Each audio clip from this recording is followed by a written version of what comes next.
Guys, मेरा नाम स्वाति है और मैं बीए फाइनल की स्टूडेंट रह चुकी हूँ गवर्नमेंट डिग्री कॉलेज धर्मशाला में।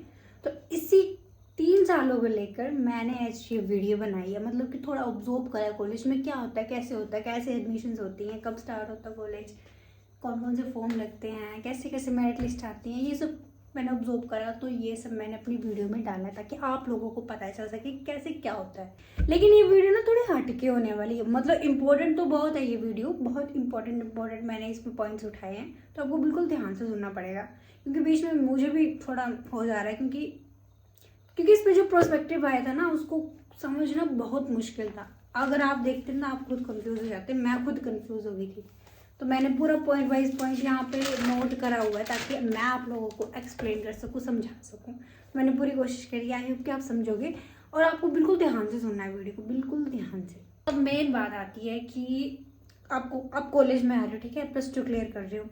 अब बच्चा जिसको कंपार्टमेंट आई हुई है ना, वो बच्चा अप्लाई नहीं कर सकता है कॉलेज के लिए। तो अगर वो अप्लाई करना चाहता है तो पहले तो उसे अपनी कंपार्टमेंट क्लियर करनी है, देन उसके बाद वो एडमिशन के लिए अप्लाई कर सकता है। और वो मुझे लग रहा है बहुत लेट हो जाएगा तो उसको लेट एडमिशन लेनी पड़ेगी, तो उसके हिसाब से उसको लेट फी फाइन भी देना पड़ेगा। चलो वो तो बात की बात है, लेकिन फिलहाल जो बच्चे एडमिशन ले रहे हैं, फॉर्म भर रहे हैं, उनको बिल्कुल ध्यान से प्रॉपरली तरीके से फॉर्म भरना है क्योंकि एक बार ही में आपको भरना पड़ेगा। अगर आप दोबारा नहीं होगी क्योंकि वहाँ पे आधार कार्ड लगता है ना। अब एक आधार कार्ड पे 1 साल पे एक ही बार आप रजिस्ट्रेशन कर सकते हो, तो बिल्कुल ध्यान से भरना आप सभी लोगों ने, चाहे आप बीए के हो, चाहे बीकॉम के हो, चाहे किसी भी चीज़ के हो, ठीक है। डॉक्यूमेंट्स की बात करूँ तो इसमें आपको करेक्टर सर्टिफिकेट लगेगा, 10th और +2 की मार्कशीट लगेगी, कास्ट सर्टिफिकेट लगेगा, अगर आपके पास स्पोर्ट्स या फिर कल्चरल सर्टिफिकेट है तो वो लगेगा। लेकिन एक बात का ध्यान रखना कि वो आपका स्टेट लेवल तक होना चाहिए, ठीक है, मतलब कि उस लेवल तक होना चाहिए तो ही वो चलेगा। एंड देन आप HP बोनाफाइड होना चाहिए, मतलब कि हम आपका हिमाचल प्रदेश बोनाफाइड का सर्टिफिकेट लगेगा। और आपने जितनी भी इंफॉर्मेशन और जितने भी डॉक्यूमेंट्स भरने ना बिल्कुल सही भरने हैं, नहीं तो वो आपकी एडमिशन को कैंसिल कर देंगे, ठीक है। अब अगर एलिजिबिलिटी की बात करें, वैसे तो मैंने पिछली वीडियो में भी बात करी थी, लेकिन अभी जो बताने वाली कुछ वो न्यू है। अगर आप बीए के स्टूडेंट हो, आप म्यूजिक वोकल में एडमिशन ले रहे हो, म्यूजिक इंस्ट्रूमेंट में ले रहे हो, या फिर आप फिजिकल एजुकेशन में ले रहे हो, फाइन आर्ट में ले रहे हो, तो इस तरह के अगर आप सब्जेक्ट्स में एडमिशन ले रहे हो तो आप ध्यान रखना कि ये सब सब्जेक्ट्स आपने +2 लेवल तक भी पढ़े हो, या फिर आपको इन सब का ज्ञान होना चाहिए। अगर आप पेंटिंग में ले रहे हो तो आपको पेंटिंग आनी चाहिए, ऐसे नहीं कि आपने आती नहीं आपको और आपने रख ली, ऐसा नहीं चलेगा, ठीक है। आपने ऐसे नहीं करना है, या जिनको आती है या फिर जिन्होंने नहीं पढ़ा है लेकिन उनको आती है वो कर सकते हैं, ठीक है। इस बात का ध्यान रखना, ये एक एलिजिबिलिटी का इसमें लिखा था पॉइंट। अब नेक्स्ट जो इसमें लिखा है कि अगर आप मैथमेटिक्स रख रहे हो मेजर या फिर माइनर, चाहे आप बीए के हो चाहे आप इसके साइंस के हो, अगर आप मैथ्स मेजर रख रहे हो तो आपका ये है कि आपने +2 लेवल तक मैथ पढ़ा हो, ये नहीं कि 10th तक, +2 लेवल तक आपको मैथ पढ़ना पड़ेगा, तो ही आप जो वो मैथ्स रख सकते हो। ये दो तो एलिजिबिलिटी के मेन पॉइंट थे, पहले भी मैंने बताए थे, लेकिन इनको भी आप अच्छे से नोट डाउन कर लो।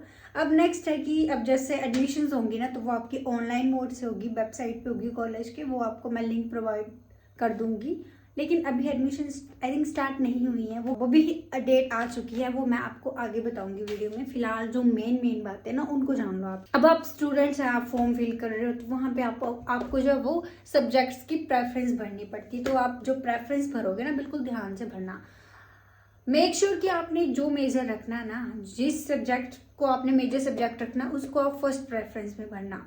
और जो मेजर आप रखना चाहते हो उसके साथ माइनर सब्जेक्ट भी होता है, तो उस माइनर सब्जेक्ट को भी देख लेना कि क्या आप उसको पढ़ सकते हो या आप पढ़ने में इंटरेस्टेड हो, तो मेजर सब्जेक्ट के साथ माइनर सब्जेक्ट भी देख लेना, ठीक है। ये भी एक इम्पॉर्टेंट बात आप फॉर्म भरते टाइम, ठीक है।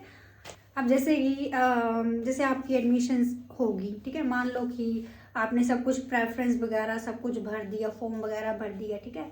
अब फॉर्म तो भर दिया, अब मेरिट लिस्ट भी आएगी ना, मेरिट लिस्ट आएगी तभी तो आपको आगे रोल नंबर और आप आगे आगे का प्रोसीजर जान पाओगे। अब जो मेरिट लिस्ट आएगी ना वो भी आपको कॉलेज की वेबसाइट में मिलेगी, मेरिट लिस्ट आएगी, ठीक है। अब मेरिट लिस्ट आने का भी एक रूल है, रूल तो क्या मतलब ऐसे मैंने ऑब्जर्व करा और इसमें भी लिखा हुआ है कि मेरिट लिस्ट में सबसे पहले नाम, जैसे स्टूडेंट्स हैं, ठीक है, आप जैसे मान लो 2 स्टूडेंट हैं तो उनका मेरिट लिस्ट में नाम कैसे आएगा, कौन पहले आएगा कौन बाद में आएगा। तो जिसके +2 में ज़्यादा मार्क्स आए होंगे उसका नाम पहले आएगा, जिसको कम आएगा उसके बाद में आएगा, है ना। अगर मान लो दोनों स्टूडेंट्स के सेम मार्क्स आए +2 में, तो फिर उसके 10th के मार्क्स देखेंगे। मान लो 10th में भी सेम मार्क्स आए उनके, तो उनकी डेट ऑफ बर्थ देखी जाएगी। जिसका पहले जन्म हुआ होगा वो पहले आ जाएगा, जिसका बाद में वो बाद में। मतलब इस तरह से होता है। और मेरिट लिस्ट भी ना 1-2 नहीं आती, कम से कम 3-4 तो आ ही जाती हैं। तो आप ध्यान मतलब घबराना मत। अगर आपका पहली में नहीं आता है, दूसरी में भी नहीं आता, तो तीसरी में तो आ ही जाएगा, तो आप टेंशन मत लेना, ठीक है।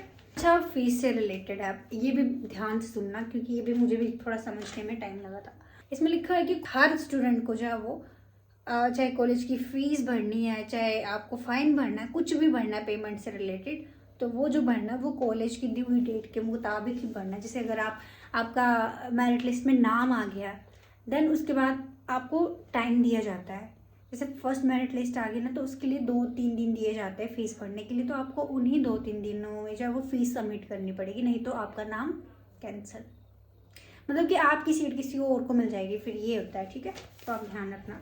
इसमें लिखा है कि अगर फ्री टाइम में सबमिट नहीं करते तो 1 रुपीज़ पर डे बढ़ता जाएगा। हमारी मेरे को 10-10 रुपये बढ़ता जाता था, और मेरे को 5 दिन लेट भरी थी तो मेरे को 50 रुपये एक्स्ट्रा लगे थे। तो आपको 1 रुपया लिखा है इन्होंने। अगर कोई स्टूडेंट माइग्रेट होके आ रहा है, मतलब कि दूसरे कॉलेज से हमारे कॉलेज में आ रहा है, तो उसको भी तो रजिस्ट्रेशन फीस देनी पड़ेगी या नहीं देनी पड़ेगी, इस टॉपिक के बारे में बात हो रही है अभी, ठीक है। जैसे बाकी बच्चे दे रहे होंगे ना अपनी रजिस्ट्रेशन फीस, जैसे 50 है, 100 जितनी भी है, तो जैसे वो आ रहा है हमारे कॉलेज में, तो उसको रजिस्ट्रेशन फीस देनी होगी या नहीं देनी होगी। अगर वो HP यूनिवर्सिटी से वो रजिस्ट्रेटेड है तो उसको फीस नहीं देनी पड़ेगी, समझ गए। बाकी की फीस उसे कॉलेज के रूल्स के हिसाब से देनी पड़ेगी। और इसमें लिखा है कि अगर कोई स्टूडेंट कॉलेज छोड़ना चाहता है तो उससे library, hostel, NCC, NSS, sports, canteen, fees clerk etcetera से नो ड्यूज सर्टिफिकेट लेना होगा। मतलब कि अगर आपकी कोई भी पेमेंट्स बाकी है कॉलेज छोड़ने से पहले, तो वो आपको पेमेंट पूरी करनी पड़ेगी, ठीक है। जो स्टूडेंट्स डिसेबल है, मतलब कि उनकी डिसेबिलिटी जो है वो 40% है, तो उनको कोई भी फीस देने या फंड देने की ज़रूरत नहीं है, उनको मतलब उनको छूट होती है, ठीक है। अब नेक्स्ट है कि स्कॉलरशिप। हमारे कॉलेज में आपको स्कॉलरशिप भी मिल जाएगी आपको, लेकिन उसके लिए आपको फॉर्म भरने पड़ेंगे। एंड देन आपको एक बार फिर से रिमाइंड कर देती हूँ कि आपको एडमिशन फॉर्म में क्या क्या लगना है। एक तो मेरिट की, 10th की, कास्ट का certificate, HP bonafide certificate, character certificate, आपकी पासपोर्ट साइज फ़ोटो और सिग्नेचर। ये सब आई थिंक ऑनलाइन भरोगे ना, तो ये सब लगेगा ही लगेगा, ठीक है। आपको हॉस्टल भी प्रोवाइड होता है हमारे कॉलेज में, ये भी आपकी मेरिट बेस पे आपको एडमिशन मिलती है हॉस्टल में। तो जिसके ज़्यादा नंबर होंगे ना उसको मिल जाएगी एडमिशन, और क्या ये। बाकी आप हमारे कॉलेज में NCC, NSS, रोवर रेंजर्स, ये सब हमारे कॉलेज में है, तो आप ज्वाइन कर सकते हो। अब मेन बात आती है कि एडमिशन्स की डेट क्या है। तो हमारे कॉलेज में एडमिशन्स जो वो 1 जून से 19 जून तक जो है वो ओपन है, मतलब कि 1 जून से लेकर 19 जून तक एडमिशन्स आप ले सकते हो। और ये एडमिशन ऑनलाइन होगी कॉलेज की वेबसाइट पे। तो आप स्टूडेंट पोर्टल पर जाके न्यू रजिस्ट्रेशन पर क्लिक करके वहाँ पे अपनी ID बना के अपना फॉर्म फिल कर सकते हैं और न्यू एडमिशन ले सकते हैं, है ना। अब जैसे आपने 1 से 19 आपने एडमिशन भर दी, अब एडमिशन तो ले ली, अब उसकी मेरिट लिस्ट भी तो आएगी ना। अब जैसे 19 को आपने लास्ट डेट होगी, देन फर्स्ट मेरिट आएगी आपकी 20 तारीख को। अब जैसे फर्स्ट मेरिट लिस्ट आ गई, अब जिनका मेरिट लिस्ट में नाम आया उन्होंने फीस भी तो डिपॉजिट करनी है ना, तो वो करेंगे 21 से लेकर 23 जून तक। मतलब कि उनके पास 3 दिन है, 21, 22, 23, 3 दिन है। इन 3 दिनों में उन्होंने फीस सबमिट करानी है, तो आपने टाइमली फीस सबमिट करवा देनी है। एंड देन अब फर्स्ट मेरिट लिस्ट आ गई, अब सेकंड मेरिट लिस्ट भी आएगी। तो वो जो सेकंड मेरिट लिस्ट है ना वो आएगी 24 जून को, ठीक है। अब 24 जून को आ गई, उन्होंने फीस कब सबमिट करवानी है? 25 से लेकर 27 तक, 25, 26, 27, 3 दिन है उनके पास फीस सबमिट। ऐसे करके आई थिंक तीसरी चौथी आएगी, वो आपको आगे आगे करके बताते जाएंगे। तो इस तरह से ये आपके एडमिशन्स का हो गया, डेट्स का हो गया, फीस भी डिपॉजिट करा दी। अब आपके रेगुलर कॉलेज कब से लग रहे हैं? तो रेगुलर कॉलेज आपके लग रहे हैं 1 जुलाई से। 1 जुलाई से आपके कॉलेज लग रहे हैं, तो आप रेगुलर कॉलेज जाओ। अगर आपको नहीं लगता पता तो आप मेरे से पूछो, मेजर माइनर चेंज करवाना वो भी आप मेरे से पूछ लो, कोई डाउट्स है कौन सा सब्जेक्ट रखना है। बाकी यही थी आज की वीडियो। आई होप कि आपको इंफॉर्मेटिव होगी। ये थोड़ी हटके थी वीडियो, उसको आपको ध्यान से सुनना पड़ेगा। ठीक है दोस्तों, बाय बाय।